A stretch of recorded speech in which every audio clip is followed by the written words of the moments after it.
Travel, it's me again, Sofia de Guzman. So for today's video ay pupunta tayo ng Bulacan sa Padre Pio dahil doon isi-celebrate ang birthday ng aking tita. So ayun na nga, nandito na tayo sa ating destinasyon. Syempre bago tayo pumasok kay Padre Pio ay mag-almusal muna tayo. At habang iniintay namin ang order namin, pumunta muna ako dito sa likod nila para makita yung sea of clouds.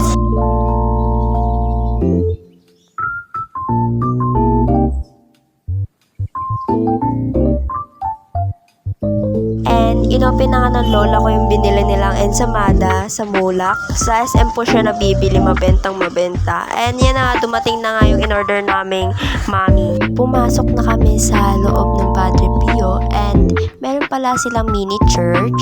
Kaso isang beses lang daw sila nagmimisa. Kaya yung pagpunta namin walang misa. Kaya yun, nag-picture at nag-video na lang kami. In fairness ha, unwind talaga dito. Ang ganda rin ng view. Pag po pala pumasok ka sa Padre Pio, ang una nyo pong mapapansin is donation or tip box dahil wala pong entrance fee. Free na free po kapag pumasok po kayo. Pwede po kayo magpa-picture, pwede po kayo mag-video, kahit ano po. Ang hindi lang po free ay yung food. Syempre, magdadala po kayo ng sarili nyong food or bibili po kayo ng food sa kanila. And mura lang din po yung mga food nila at masasarap yung luto, lalo na yung silog at mami nila. Kaya for me, 10/10. Dupe. At syempre, hindi na nga ako nagpahuli. Nagpa-picture na ako sa Mudra Bells ko. And syempre, siya rin, hindi din siya magpapahuli guys. Nagpa-picture na rin siya sa akin. Nagtatampo ako kay Mudra Bells guys dahil sa kanya ang ganda ng picture ko. Tapos yung picture niya sa akin kasama yung kuko niya, hindi niya raw kasi nakita.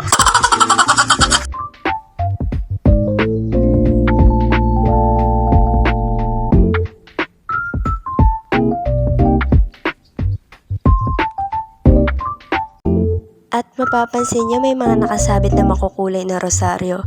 And by the way, pag pasok niyo po bandang entrance, may mabibili rin po pala kayong souvenir. Meron pong tasa, rosaryo, etc.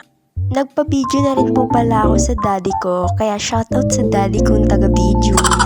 Ngayon nasa ibang bansa tayo guys. Char!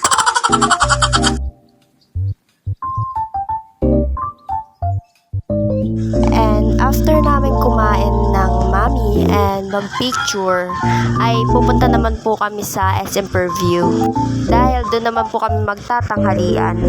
At yung mga nakikita niyong Boy Scout and Girl Scout, galing po sila sa Padre Pio.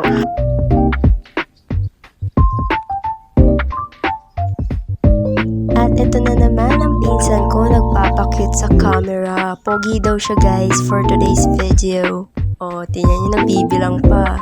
At syempre, ayan na naman ako, pilingaro, char. Wala kahit 7 daman banana. After 10 years, char. Nandito na po tayo sa SM Purview. At sasaglit nga po pala kami sa CR dahil magpapaganda, char. At napagdesisyonan namin na dito na lang sa Savory kumain. Ano order mo? Ano yan? Side mo. Ha? Eh ano ba yan? Chicken. Tapos? Kanin. Tapos? Egg? Nasaan egg dyan? And tinatanong pa po ako kung anong dessert daw gusto ko. Kaya ayan, medyo naguguluhan pa ako guys kung magbuko salad ba ako or mag-juice.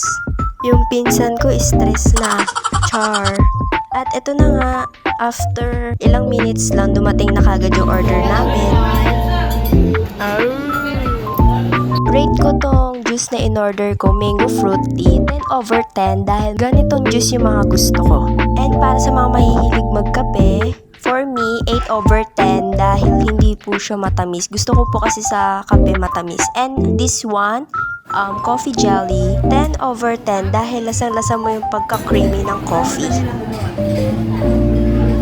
At nagsama na naman tong dalawang kengkoy. O, tignan nyo yung gagawin ng kapatid ko, guys. Di ba? Ang kulit. Happy na birthday mo pa! Happy na birthday mo pa!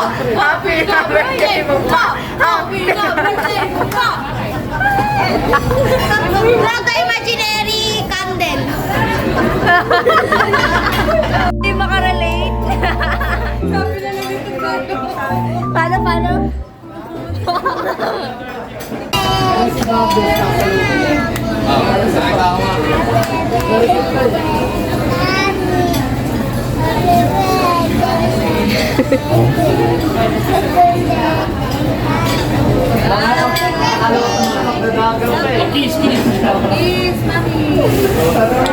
Happy birthday!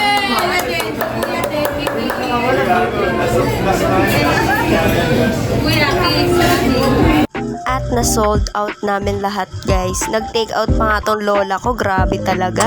Char. So, ayan na nga, guys. Palabas na kami. Papunta na kami parking. At uuwi na kami. Sinabi na magbumul tayo at madaling araw pa tayo.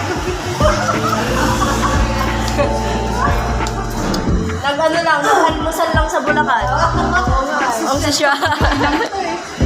Wala na lang mamasyal lang nag-lomi lang.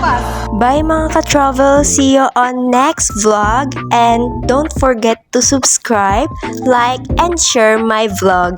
Thank you. Bye!